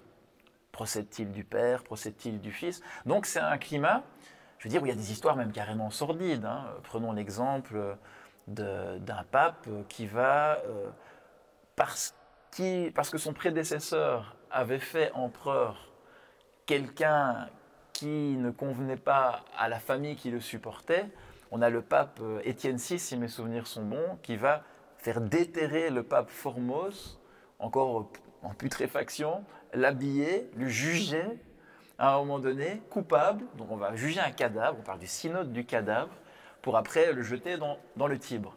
Donc je veux dire, on est dans une chrétienté avec, quand on regarde d'ailleurs même les différents saints, hein, des périodes précédentes et des périodes suivantes, on est dans une chrétienté qui est menacée de toutes parts en sa spiritualité. Ça, c'est dans le monde occidental, donc ça ne doit vraiment pas être évident pour l'Église à ce moment-là de maintenir la tradition et tout ce travail qui avait été fait pour préserver l'unité justement de l'Europe ici, lorsque l'Empire romain s'est effondré. Bon, on voit par contre des populations aussi, hein, du côté des Slaves, hein, c'est l'époque de Cyril et de Méthode, où on voit donc ces apôtres des Slaves, hein, donc des Bulgares et autres, qui vont au contraire aussi, donc on voit un christianisme qui progresse du côté de l'Orient. Mais alors c'est très intéressant parce que là où le christianisme va naître et va fleurir, eh ben, ça sera ni en langue grecque ni en langue latine, mais avec l'alphabet cyrillique et la liturgie en slavon. Donc il y a un renouveau. Mais on voit des structures qui sont en train de vraiment, au niveau spiritualité, ils ont la vie très dure. Bon, il va y avoir des choses qui vont être mises en place, on reviendra, donc c'était la question de la chevalerie. Donc on est dans un moment, on dirait, de rupture un peu de tous les côtés, avec des assassinats de papes, on parle même de périodes de pornocratie pontificale, où des courtisanes faisaient plutôt la loi à Rome. Enfin, c'est vraiment une période assez sombre, selon en tout cas tout ce que j'ai pu donc lire. D'accord, merci pour ce contexte occidental. Donc, peut-être si on ajouter quelque chose qui, à mon avis, est intéressant, c'est qu'à l'époque, à Bagdad, à l'époque de Hallaj, le christianisme a aussi un rôle très actif pour la société. Il y a un monastère qui s'appelle Dair Qunna, qui est à quelques dizaines de kilomètres de Bagdad, dans lesquels en fait vont aller se former toutes les élites abbassides de l'époque. Donc c'est vraiment un lieu de savoir, d'entraînement intellectuel. Alors les historiens aujourd'hui sont toujours en dispute pour savoir si Hallaj y aurait été ou pas. En tout cas, il a fréquenté énormément de gens qui y viennent. En tout cas, il a fréquenté énormément de gens qui viennent de ce monastère, qui ont été formés. Et donc, ça montre aussi que dans la société dans laquelle Hallaj vit, le christianisme fait partie des meubles. Ce n'est pas du tout la religion de l'autre. C'est quelque chose qui est présent. Et donc Et est-ce que ce qui se passe en Europe est connu des Bagdadiens? Est-ce que Hallaj a entendu parler, par exemple, du synode du cadavre, ou est-ce que c'est fort peu probable? Alors, je ne saurais pas répondre, hein. Donc, au niveau, donc, il y avait des ambassades, forcément, mais en tout cas, dans la littérature autour d'Al-Hallaj, on ne trouve pas cela. On sait, par exemple, oui, la date de sa mort, il y a une ambassade d'Ibn Fodlan qui part du côté des Bulgares. Donc, hein, on voit vraiment les Arabes vont découvrir les Slaves, hein, donc vraiment ici, en tant que peuple, en tant que royaume. Et c'est très intéressant. Maintenant, effectivement, au niveau théologique, je dirais entre Orient et Occident, il n'y a pas beaucoup de ponts à ce moment-là. Donc c'est pas une période, en tout cas c'est pas ça qui est mis en avant dans cette période. Même s'il y a, comme effectivement Grégory l'a souligné, il y a toujours des points spirituels, mais de ressourcement, si on peut dire, dans les monastères ou autres. Mais ce qui me frappe, c'est un peu, par exemple, quand on lit l'analyse que fait, alors celle de Massignon est grandiose, hein, donc lui clairement voit en Hallaj quelque chose d'éminemment, de remarquablement christique, et qui, à côté de ça, est proprement donc musulmane, une forme musulmane, donc il ne s'est pas converti au christianisme. Il y a vraiment Hallaj est venu au Christ par la voie mohammedienne. Donc quand on lit Massignon, ça revient très fort. Mais quand on lit par exemple Arnaldez, qui était l'élève de Massignon, il a des considérations, par exemple, qui peuvent paraître étonnantes, comme oui, le Christ, mais le Christ d'Al-Hallaj, c'est Isa ibn Maryam, ce n'est pas le Christ, à un moment donné, de l'Église. Mais j'ai envie de dire que si on considère l'exemple christique comme une réalité, cette réalité finalement de donner sa vie pour ceux qu'on aime, qui est la plus grande preuve d'amour, hein, cette réalité de réconciliation universelle, qui est la réalité messianique telle qu'elle est annoncée par tous les prophètes, je pense que ni l'Orient ni l'Occident, à cette période-là, n'y étaient vraiment pleinement parvenus. Et Hallaj reste un exemple remarquable de cette voie christique, toute obédience confondue. Il faudrait plutôt se centrer sur qui, à cette époque-là, avait encore un comportement réellement christique. Qui était capable d'incarner ce milieu de la croix, ce Sacré-Cœur, d'une certaine manière irradiant, capable à un moment donné de rassembler tout le monde, et s'il le faut, en se sacrifiant pour cela. Très peu de personnes. Très peu de personnes dans la littérature de cette époque. Je ne dis pas pour les siècles qui vont suivre. Mais... D'accord, mais ça me permet justement d'enchaîner avec une grande question que j'ai à vous poser maintenant. Donc on sait que voilà, c'est surtout grâce aux travaux et à l'œuvre magistrale de Louis Massignon que nous connaissons à Al-Hallaj, en particulier en Europe. Mais que donc Louis Massignon a intitulé son œuvre La Passion d'Al-Hallaj, référence claire à la passion de Jésus, à la passion du Christ.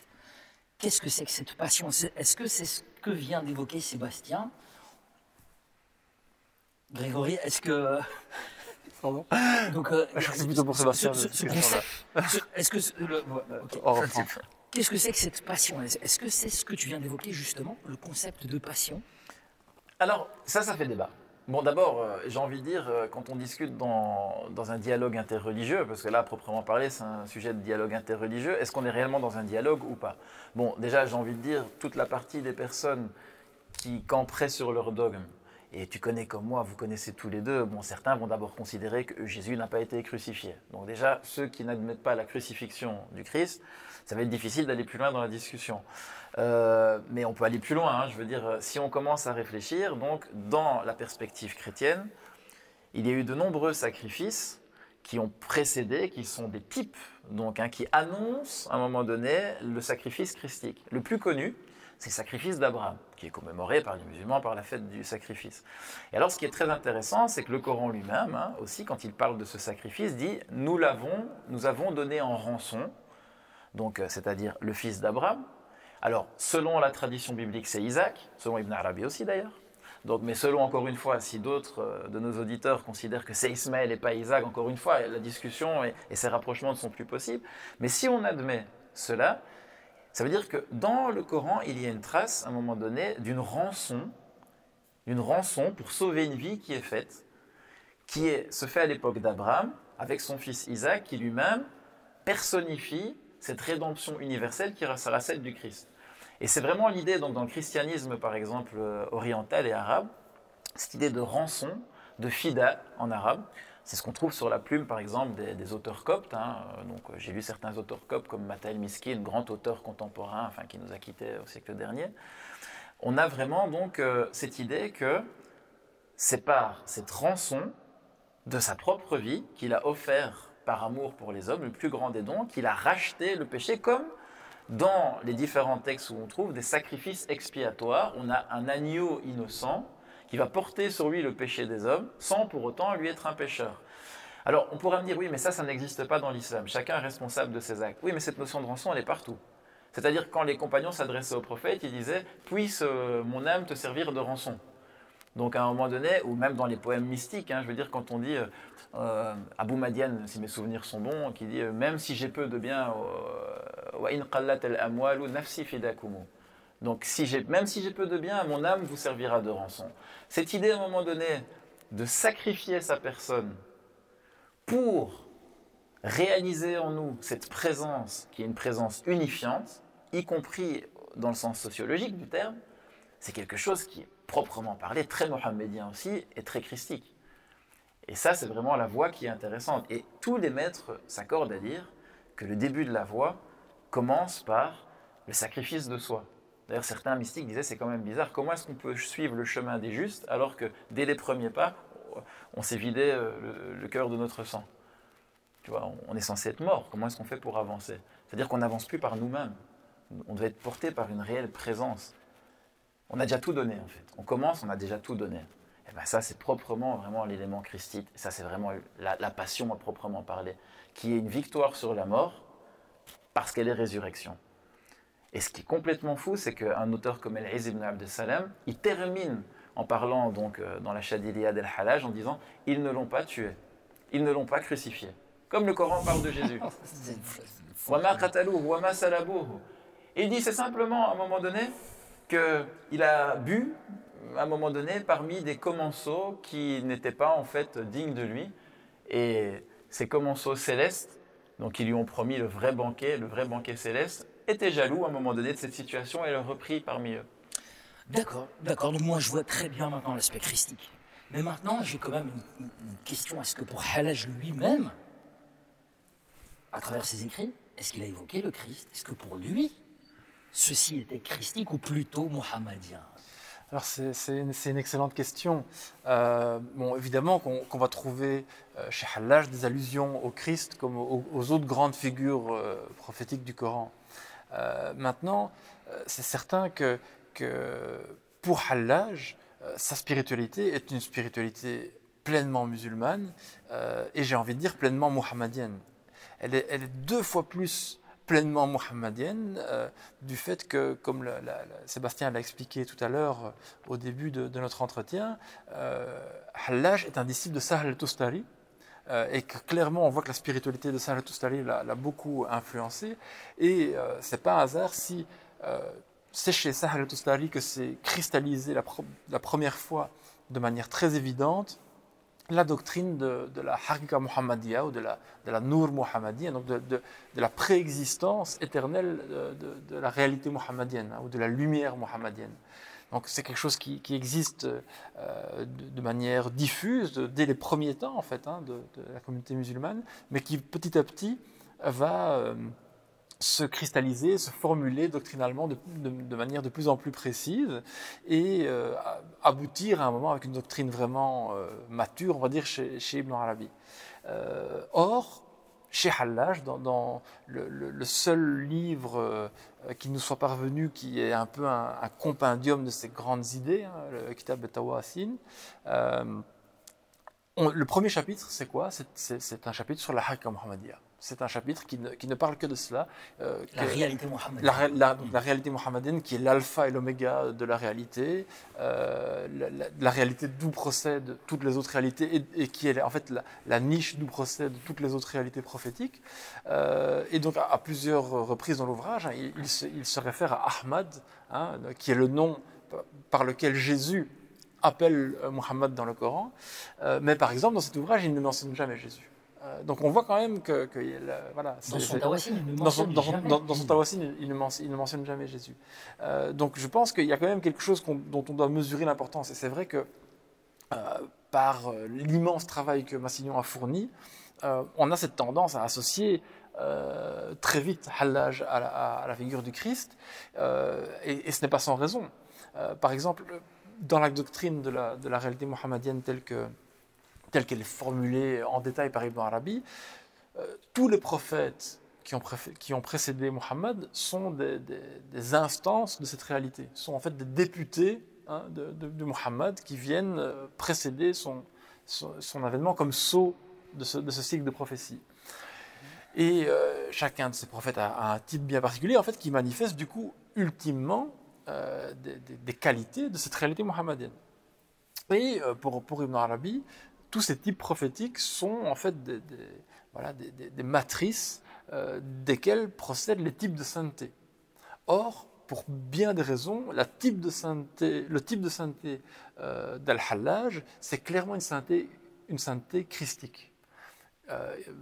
Il fait des miracles de guérison, évidemment il y a tout ce côté ascétique, il maîtrise il maîtrise la science des lettres, qui est une science pour Ibn Arabi éminemment christique, etc. Donc de ce côté-là, ça ne fait absolument aucun doute. Sauf que, de nouveau, c'est remis dans une perspective dans laquelle le Christ n'est pas l'alpha et l'oméga, mais c'est la réalité mohammedienne qui est l'alpha et l'oméga.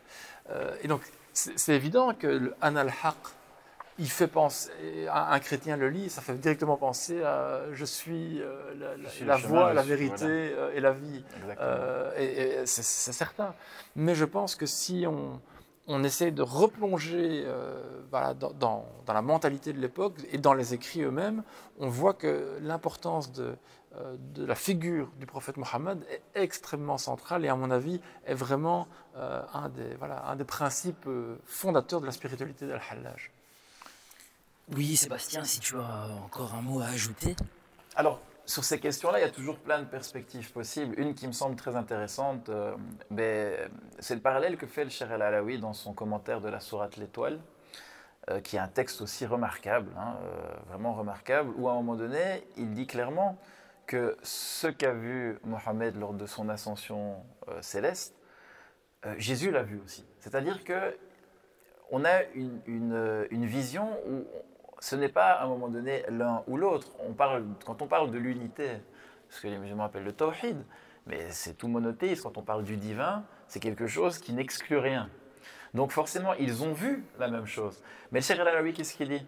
C'est que la seule différence, c'est que Mohammed a su contenir et ne pas justement divulguer, tandis que Jésus a tout dévoilé. Si bien qu'il a dit des choses où il était complètement transparent, si je puis dire, et on retrouve ça dans le Coran. Je veux dire, quand il dit « Qui sera mes auxiliaires vers Dieu ?» les apôtres répondent « Nous sommes les auxiliaires de Dieu ». Donc il saute l'intermédiaire. Et quand on lui demande, Jésus dans le Coran aussi, c'est très intéressant, as-tu dit réellement de nous prendre, de te prendre toi, donc, enfin, as-tu dit plutôt, pardon, as-tu donc réellement dit donc, qu'il fallait te prendre comme divinité, toi et ta mère? Il a dit, si je l'ai dit, tu sais ce qui est en moi, moi je ne sais pas ce qui est en toi. Donc il ne dit pas, je ne l'ai pas dit en fait. C'est-à-dire qu'à un moment donné, on voit un type, et ça c'est très intéressant, même si on doit le contextualiser et l'actualiser maintenant, on a un type d'une personne très christique qui est pénétrée du divin, qui est le verbe divin lui-même, qui parle sans aucune retenue à un moment donné, et qui choque, qui amène à un moment donné, qui catalyse, on va dire, toutes les haines dans un but de réconciliation. Et puis on a un type vraiment mohammedien, qui est clairement vraiment idéal, tel quel, qui est celui qui a cette vision, mais qui arrive à faire à un moment donné, à appliquer un devoir de réserve jusqu'au bout. Et je me dis à l'heure actuelle, à quoi est-ce que ça correspondrait? Est-ce que je veux dire un croyant, qu'il soit chrétien, qu'il soit musulman, dans quelle mesure est-ce qu'il doit faire rayonner sa foi ou autre, je dis chrétien, musulman, mais ça peut concerner d'autres, et dans quelle mesure doit-il au contraire faire preuve de réserve? Surtout dans une société qui est complètement changée. On peut comprendre qu'à l'époque d'Al-Hallaj, ou au Moyen-Âge chrétien, que des questions de dogme, des questions de foi, qui étaient centrales dans la société, ce qui était sacré, c'était le divin. On ne pouvait pas y toucher, donc à un moment donné, que l'ordre public dépende de ces questions-là, et qu'il puisse y avoir des peines très lourdes. On ne va pas les juger, c'était leur monde. Mais à notre époque, où le sacré, par exemple, et dans les textes internationaux, c'est la dignité humaine. C'est la chose avec laquelle on ne discute absolument pas. C'est dans les rares choses qui sont encore sacrées, le caractère sacré de la dignité humaine. Dans quelle mesure, alors que le sacré n'est plus, à un moment donné, enfin le divin n'est plus sacré, on peut blasphémer, il y a un droit au blasphème, dans quelle mesure ne doit-on pas faire preuve d'un certain devoir de réserve pour ne justement pas troubler l'ordre public? Ça, c'est vraiment la question entre le type christique, le type mohammedien. Mais ce qui est formidable dans l'islam, c'est qu'aucun des deux n'est rejeté. Et le cas de Hallaj, vu comme un maître, montre que, encore une fois, si on est dans l'unité, il faut accepter que certaines personnes témoignent, même si ça dérange, alors que d'autres, au contraire, et c'est ça qui est le plus important dans le vivre ensemble, observent une certaine réserve. Moi, c'est en tout cas ce qui m'a frappé. C'est une très très belle conclusion. Peut-être laisser le mot de la fin, peut-être à Grégory, si tu as quelque chose à ajouter à ce qui vient d'être dit.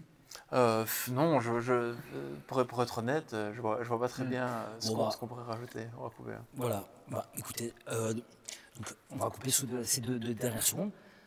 Sébastien, je pense que ce que tu viens de dire fera un excellent mot de la fin. Parce que bon, je pense que si on se laisse aller, on va continuer encore pendant 2-3 heures, ça ne va pas être possible. Donc, il ne me reste qu'à vous remercier grandement tous les deux.